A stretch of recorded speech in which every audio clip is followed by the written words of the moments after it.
Hola, bienvenidos. Esto es En Sala de Maestros Podcast. Hoy hablaremos de un tema muy interesante, los recursos y herramientas digitales. Acompáñenos en este tercer capítulo de y para maestros. Bienvenido a En Sala de Maestros Podcast. Aquí encontrarás temas relacionados sobre la educación en México. Hola, yo soy Ángel y Gabo que nos acompaña el día de hoy en nuestro tercer capítulo de En Sala de Maestros Podcast, un podcast creado de y para maestros. Y bien, pues hoy vamos a hablar de las herramientas y recursos digitales que tenemos a nuestra disposición hoy con la educación a distancia para poder emplearlo con los estudiantes. Sobre todo, pues en estas herramientas que tenemos hay muchas cosas que destacar, puntos a favor y puntos a desfavor. Vamos a hablar brevemente de cada una de estas herramientas por si las conocían o por si no, para que las puedan ir integrando. Adelantando que vamos a tratar de subir también estas herramientas con información más precisa en el canal de YouTube para que también puedan obtener información en mini tutoriales y mini cápsulas que vamos a estar preparando. Y bueno, para hablar de esto, pues me gustaría, Gabo, que tú nos platicaras de qué herramientas conoces, cuáles has usado, cuáles no, y qué ventajas y desventajas encuentras en cada una de ellas. Claro que sí, Ángel. Antes que nada, una herramienta digital hace referencia a un recurso en forma de programa, aplicación o página web. Esto nos ayudará en nuestras clases. Las que más conozco o he usado, una de ellas puede ser Kahoot, la cual nos permite realizar una especie de trivia en la cual se presentan las preguntas y las diferentes respuestas a las cuales los alumnos tendrán que elegir la correcta, con la ayuda de visualizaciones junto a una limitante de tiempo, y los alumnos irán obteniendo un puntaje. La ventaja de esta herramienta es que se pueden usar en dos formas, como en el celular mediante una aplicación o en la página web. Es una herramienta muy recomendable para hacer más interactivos los exámenes. Otra herramienta podría ser GeoGebra, la cual es un programa de geometría, la cual ayuda mucho a la visualización e interacción de diferentes teoremas y demostraciones. Las ventajas que considero del uso de las herramientas digitales para las clases es que nos ayudan mucho a que sea más dinámica la clase. Tú, Ángel, ¿cuáles has usado? ¿Cuáles conoces? Pues fíjate que sí he utilizado algunas de las herramientas que comentas, por ejemplo, Kahoot, que es igualmente como mencionabas, un cuestionario para poder hacer preguntas interactivas, ¿no? Sobre todo que hay que orientar mucho la educación a distancia con eso de la gamificación, ¿no? Tratar de que sean más que actividades, pues juegos. Algunas de las herramientas que he empleado, o sea, de forma personal, que sí las he usado y que he obtenido resultados fenomenales, ha sido Kahoot. Hay otra aplicación, propiamente es una herramienta, ¿no? De Google, que es Google Jamboard, que es una pizarra interactiva que creo que la mayoría ha empleado para dar clases, ¿no? Precisamente en áreas de las ciencias, está más enfocado a este sentido, que en matemáticas, en áreas de las ciencias naturales, de la física, de la química. Pero también otras de herramientas que he utilizado en este sentido para tratar de ser, como mencionas, más interactiva la escuela, ha sido una aplicación que se llama Mentimeter, que es una aplicación muy, muy, muy grande, o sea, tiene muchas herramientas, pero específicamente la he usado para crear mapas interactivos en la que el estudiante recibe una pregunta, da una respuesta y todas las respuestas del grupo se van juntando en un mapa grandote en general, ¿no? Realmente tiene muchas herramientas, pero estas herramientas lo que me gusta es que puedes interactuar con ellos en tiempo real, como cuando compartes un documento en Drive y todo el mundo puede estar y vas observando el trabajo conjunto de todos. Entonces, Mentimeter se me ha hecho una buena herramienta. Al igual que Kahoot, sí hay sus versiones en español, porque sí sé que están en español, pero principalmente uno encuentra la mayoría de las cosas en inglés. Pero es muy básico, ¿no? Lo que hay que ir manejando, casi todo es intuitivo.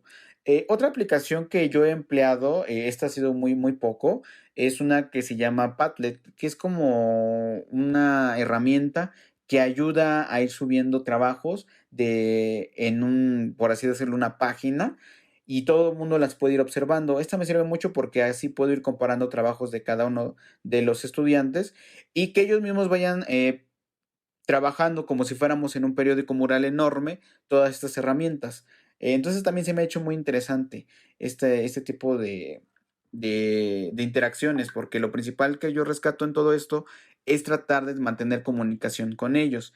Kahoot lo que permite es que pueda uno jugar en ese momento con los estudiantes con las preguntas o dejarles un cuestionario para que ellos lo puedan realizar en su momento. Tiene esas dos modalidades, una comunicación sincrónica que es en el momento y asincrónica cuando ellos lo tengan en sus casas y lo puedan hacer en su debido momento. Padlet, pues es como, de verdad que es una herramienta que sirve así como para tener un mural enorme y que podamos tener todos los trabajos y los chicos puedan irlos cargando. Y Mentimeter, pues esta herramienta de poder ir interactuando en esta modalidad de mapas, son las que principalmente he usado. O sea, conozco otras, sin embargo, yo en lo personal no las he empleado directamente. Hay una página de internet, no sé si has escuchado, Gabo, que es EducaPlay. Creo que es muy famosa, de hecho, entre maestros. Y si la han usado, pues maravilloso. Yo en lo personal no. Pero sé que esa sirve mucho para hacer crucigramas y sopas de letra y que se puedan ir compartiendo. En estos momentos yo sé que ya tienen mucha relación con Google Classroom y que se puedan ir compartiendo con los chicos y desconozco si se puedan asignar, pero sé que también es una página que permite mucho esta parte de interactuar con los chicos, pero con la gamificación, o sea, que sean más que actividades, juegos en los que ellos vayan como subiendo de niveles o contestando y ganando que el primer lugar, etcétera.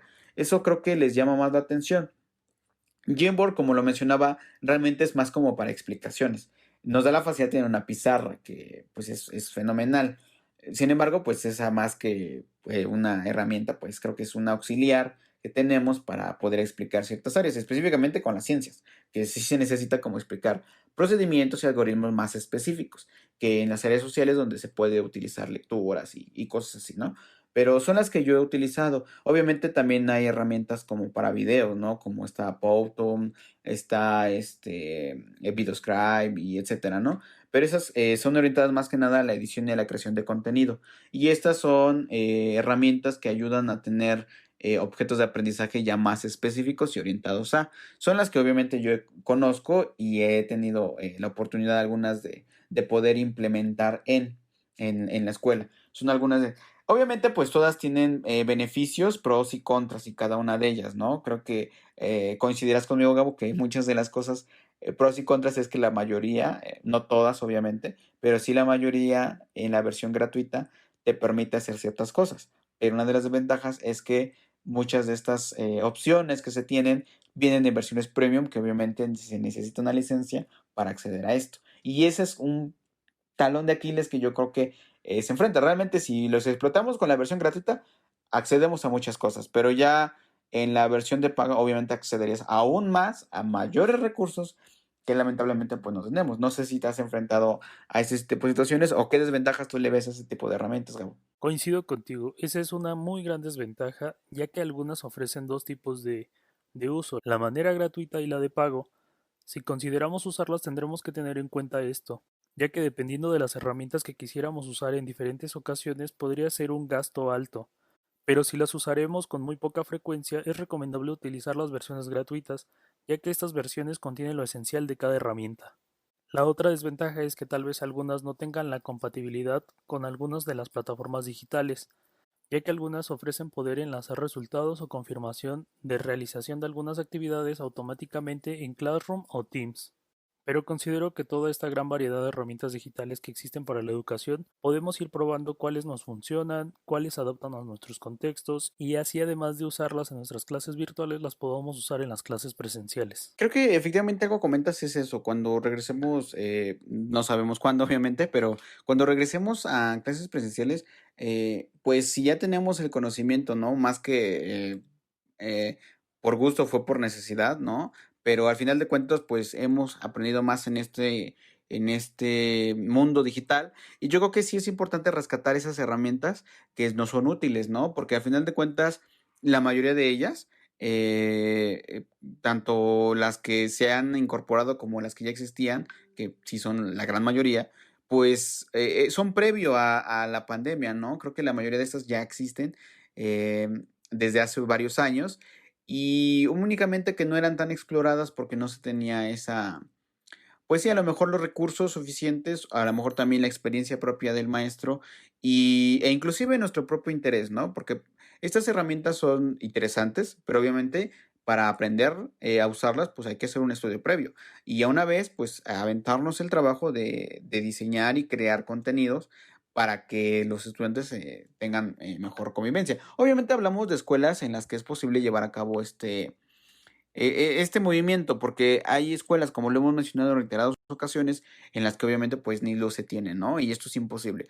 Pero si se tiene la oportunidad, yo creo que es muy factible pues intentarlo, ¿no? Si en la escuela no se tienen los recursos suficientes, pues tratar de utilizar otro tipo de herramientas, ¿no? Pero si se tiene, aunque sea mínimo luz, yo creo que sí da la pauta para que lo intentemos. Y sobre todo ahora que estemos regresando a clases presenciales, no sabemos en cuántos meses, pero cuando se regrese, esperamos que sea en un futuro cercano, y seguirlas implementando. Al final de cuentas, hay herramientas como, se me olvidó omitir hace rato, como Canva, que nos ayuda a hacer más llamativas las actividades, ¿no? Ya no tanto el hecho de diseñar juegos, sino que nos ayudan a darle un toque más especial en el diseño de las actividades, ¿no? De decir, este tipo de ilustraciones o este tipo de cuestiones tecnológicas nos ayuda a que las actividades, ejercicios o situaciones de aprendizaje en general sean más creativas y además inviten al estudiante obviamente a que tenga el interés de aprender, ¿no? Obviamente tenemos siempre los recursos de los libros de texto, pero creo que a la fecha aún falta más camino que recorrer. Próximamente hablaremos sobre ese punto de los libros de texto.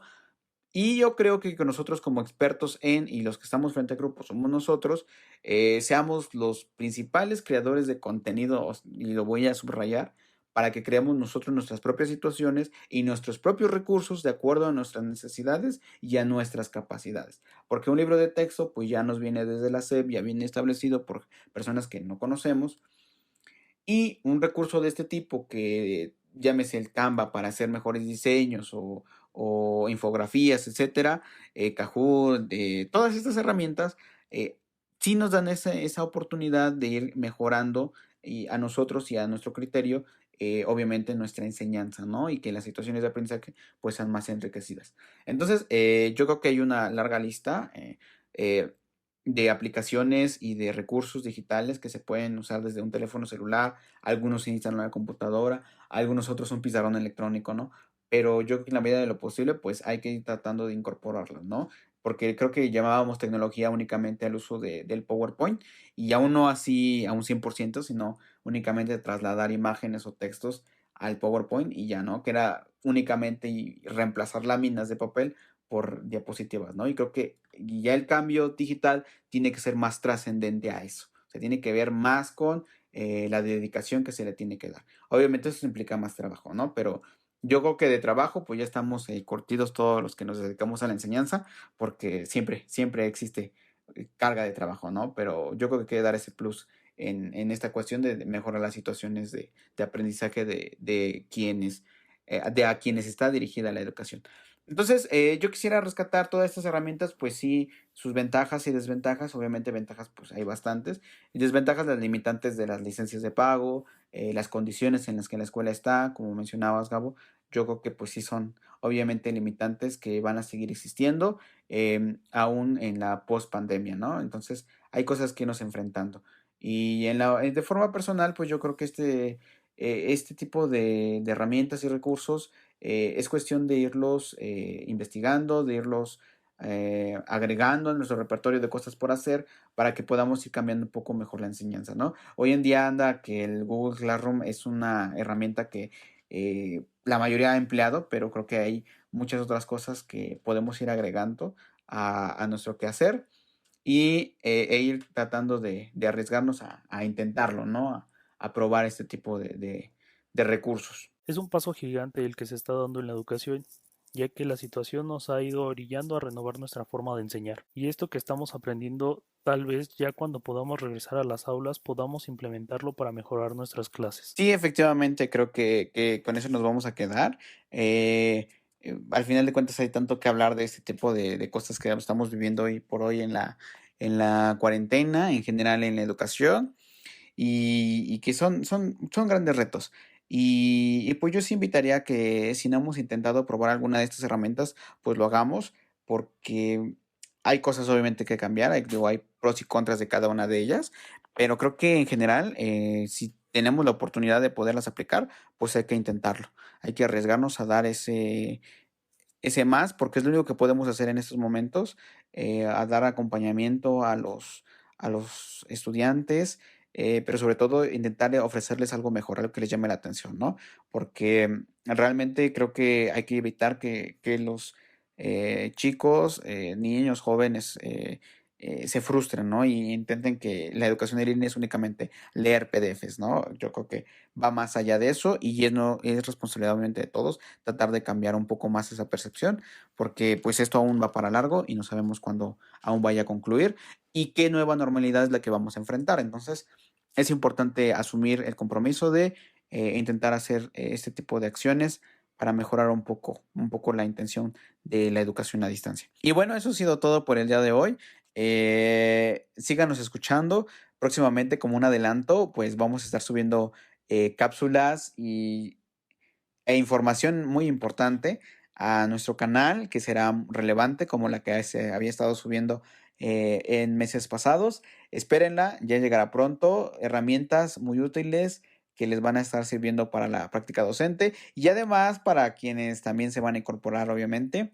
También tendremos preparados algunos análisis de documentos en un formato diferente y que sé que les van a llamar mucho la atención y que también, sobre todo, les van a servir para mucho.